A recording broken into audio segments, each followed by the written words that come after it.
لوری پیرس میں اپنے بینک کی ذمہ داری پوری کر چکا تھا اور وہ سفر کے کاغذات تیار کروا چکا تھا۔ ڈاسٹ سب سے زیادہ مشکل میں گرفتار تھا۔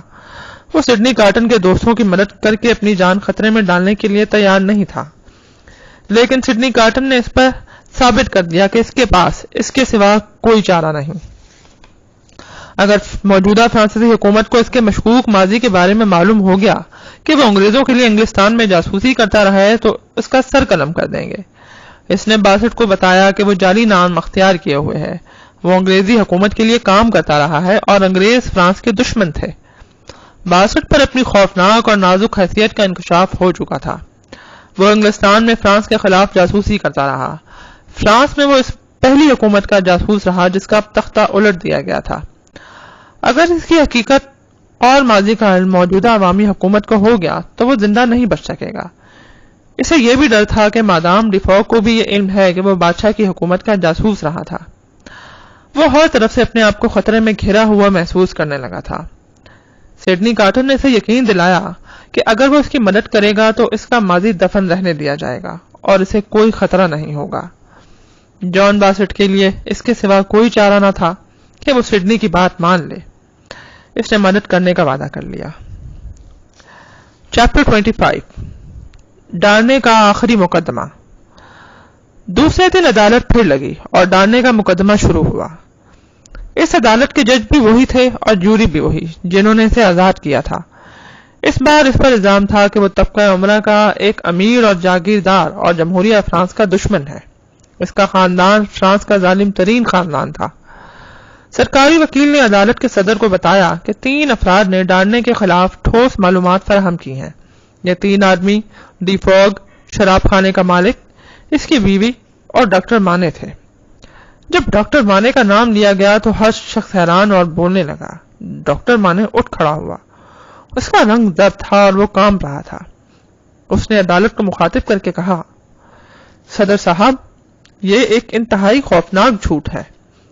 آپ بخوبی جانتے ہیں کہ قیدی میری بیٹی کا خاوند ہے اور وہ میری بیٹی سے محبت کرتا ہے، اس لیے مجھے اپنی جان سے بھی زیادہ عزیز ہے۔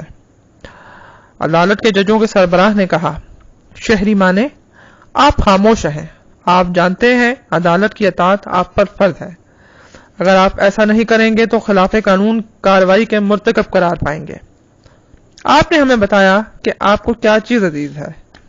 اچھی طرح ذہن نشین کر لیجئے کہ ایک اچھے شہری کے ناطے آپ کو جمہوریہ فرانس سے زیادہ کوئی عزیز نہیں ہونا چاہیے۔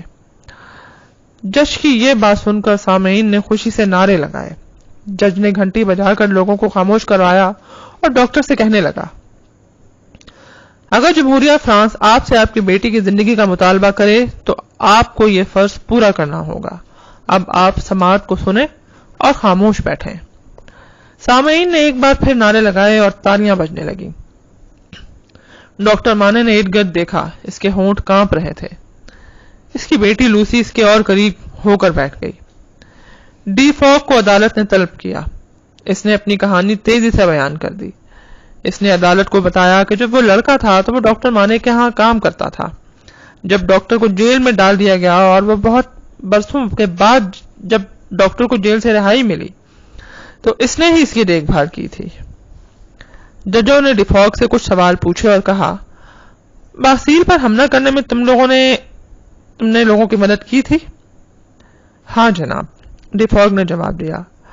ایک جوشیلی عورت چیختی ہوئی سامعین سے اٹھی اور کہنے لگی، یہ حملہ کرنے والے قائدین میں سے ایک تھا۔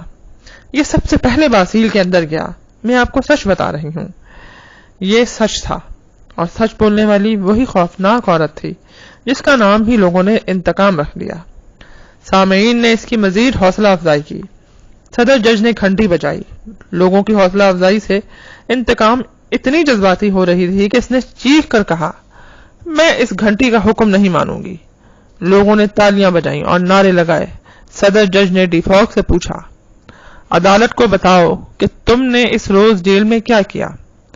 ڈیفوک بتانے لگا، مجھے معلوم تھا کہ ڈاکٹر مانے کو جیل کی کوٹری نمبر 105 شمالی ٹاور میں رکھا گیا تھا۔ جب میں ڈاکٹر کو دیکھ بھال کے لیے لایا تو اسے اپنا اصلی نام یاد نہیں تھا۔ وہ اپنے آپ کو 105 شمالی ٹاور کہا کرتا تھا۔ میں نے جیل کی کوٹڑی کی تلاشی لینے کا فیصلہ کیا۔ میں اس کوٹڑی میں جیل کے ایک افسر اور اپنے ایک ساتھی کے ساتھ گیا تھا جو اس وقت جوری کا رکن ہے۔ میں نے بہت احتیاط سے کوٹڑی کی تلاشی لی اور میں نے وہاں ایک کاغذ پایا جس پر عبارت لکھی ہوئی تھی۔ یہ ایک جگہ چھپایا گیا تھا۔ یہ ڈاکٹر مانے کے ہاتھ کی تحریر تھی کیونکہ میں اسے اچھی طرح پہچانتا ہوں۔ اسے پڑھو، جج نے حکم دیا۔ عدالت میں سناٹا چھا گیا۔ ہر کوئی بڑی توجہ سے سننے لگا۔